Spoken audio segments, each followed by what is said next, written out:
आमचे लाडके मित्र, या नगरीचे माजी नगराध्यक्ष सन्माननीय संजू परब यांच्या वाढदिवसाच्या अभिष्ट चिंतन सोहळ्यासाठी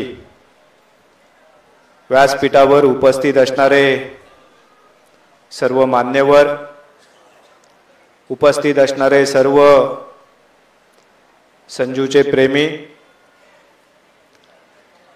माझा एक सहकारी आणि त्याचाच वाढदिवस या ठिकाणी एवढ्या मोठ्या उत्साहामध्ये साजरा होतोय, त्याचा एक मनापासून आनंद आहे। खरं म्हणजे संजू हा नेहमीच कर्णासारखा दानशूर राहिलाय। कुठल्याही गोष्टीमध्ये जे जे आपल्याकडे आहे ते देण्यामध्ये कधीच कमी पडला नाही। आणि म्हणून एक ग्रामीण भागातलं एक नेतृत्व शहरामध्ये आल्यानंतर तिथे स्थिर स्थावर होऊन तिथल्या लोकांची मनं जिंकून तिथल्या नेतृत्व म्हणून तिथल्या सगळ्या स्थानिकांनी अगदी प्रस्थापितांच्या विरुद्ध जाऊन त्या ठिकाणी त्याला नगराध्यक्ष म्हणून निवडून दिलं, यातच त्याचं कर्तृत्वाची सगळी कसब त्या ठिकाणी दिसून येते।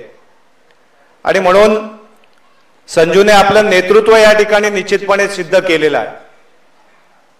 हे नेतृत्व सिद्ध करत असताना फक्त शहरापुरतं मर्यादित न राहता या तालुक्यामध्ये, जिल्ह्यामध्ये त्याने खूप चांगलं काम संघटनात्मक दृष्ट्या सुद्धा यापूर्वी उभं केलंय।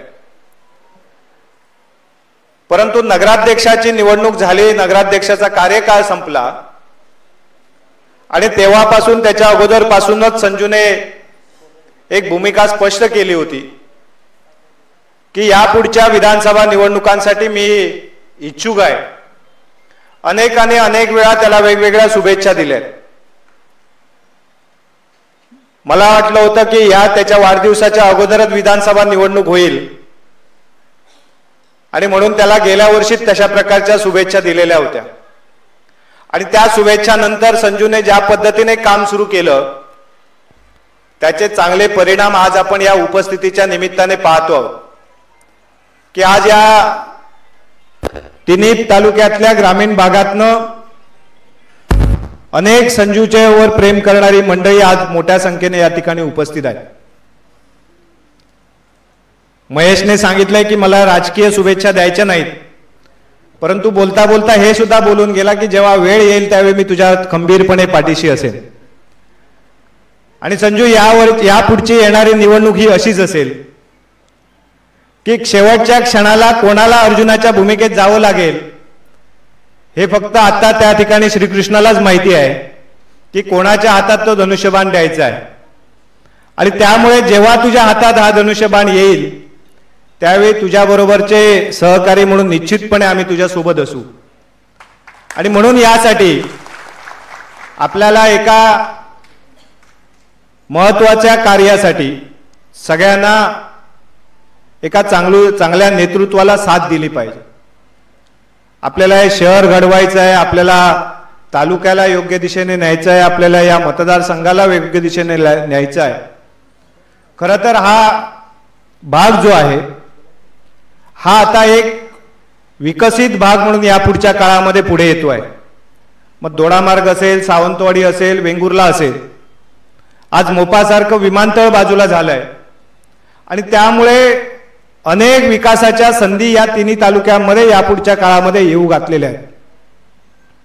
आणि त्यामुळे या सगळ्या प्रक्रियेला पुढे घेऊन जाण्यासाठी तिथलं नेतृत्व सुद्धा तेवढंच अभ्यासू असलं पाहिजे, त्याला या मातीची जाण असली पाहिजे, इथल्या परिस्थितीची जाण असली पाहिजे आणि इथल्या सगळ्या स्थानिकांना सोबत घेऊन इथल्या विकासाची दिशा निश्चित करण्याचं नेतृत्व त्या ठिकाणी आपल्याला पुढे आणलं पाहिजे।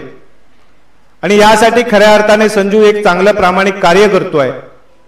आदरणीय राणे साहेबांच्या नेतृत्वाखाली, आदरणीय चव्हाण साहेबांच्या नेतृत्वाखाली आम्ही सगळेजण या भागामध्ये कार्यरत आहोत। अनेक वर्ष सहकारी म्हणून काम करत असताना संजूने नेहमीच सगळ्यांना सोबत घेऊन जाण्याची भूमिका घेतली। खरं तर संजूने ज्यांना घडवण्याचा प्रयत्न केला त्याच्यातले अनेक जण कधी संजू बरोबर असतात, कधी संजू बरोबर नसतात, आम्ही सगळेजण हे पाहत असतो। परंतु त्याचा एक शुभचिंतक म्हणून निश्चितपणे मी नेहमी त्याच्या सोबत आहे. खूप चांगल्या भूमिका अनेक वेळा त्याच्या असतात. अन्यायाविरुद्ध लढण्याची भूमिका तर नेहमीच तो घेत असतो आणि म्हणून परमेश्वराने त्याला यापुढच्या आयुष्यामध्ये या सगळ्या कार्यासाठी उत्तम आणि दीर्घ अशा प्रकारचं आरोग्य आणि आयुष्य देवो अशी मी त्याच्या परमेश्वर चरणी प्रार्थना करतो. आज खरं तर एका दुसऱ्या कार्यक्रमाला जायचं असल्यामुळे मी उशिरापर्यंत थांबू शकत नाही आणि म्हणून त्या निमित्ताने एक दिलगिरी सुद्धा व्यक्त करतो. मी संजूला आज सांगितलेलं होतं की तुझ्या या कार्यक्रमासाठी मी शेवटपर्यंत थांबणार आहे, परंतु उशीर झाल्यामुळे मला निघावं लागतंय. परंतु संजू, तू ज्या ज्या ठिकाणी पुढे जाशील, ज्या ज्या जी पावलं उचलशील त्या प्रत्येक पावलामध्ये मी तुझ्या सोबत असेल असं या निमित्ताने मी सगळ्यांच्या उपस्थितीमध्ये सांगतो. तुला पुन्हा एकदा वाढदिवसासाठी खूप साऱ्या शुभेच्छा देतो आणि तुझ्या हातून खूप चांगलं कार्य या भागामध्ये घडो. या भागातल्या गोरगरिबांची सेवा जी तू करतोयस ती सेवा या पुढच्या काळामध्ये सुद्धा तुझ्या हातून कायमस्वरूपी घडत राहो आणि ते परमेश्वराचे आणि या सगळ्या मंडळींचे शुभाशीर्वाद तुला नेहमीच प्रत्येक पावलामध्ये मिळत राहो अशा प्रकारची प्रार्थना करतो आणि येथेच थांबतो. जय हिंद, जय महाराष्ट्र.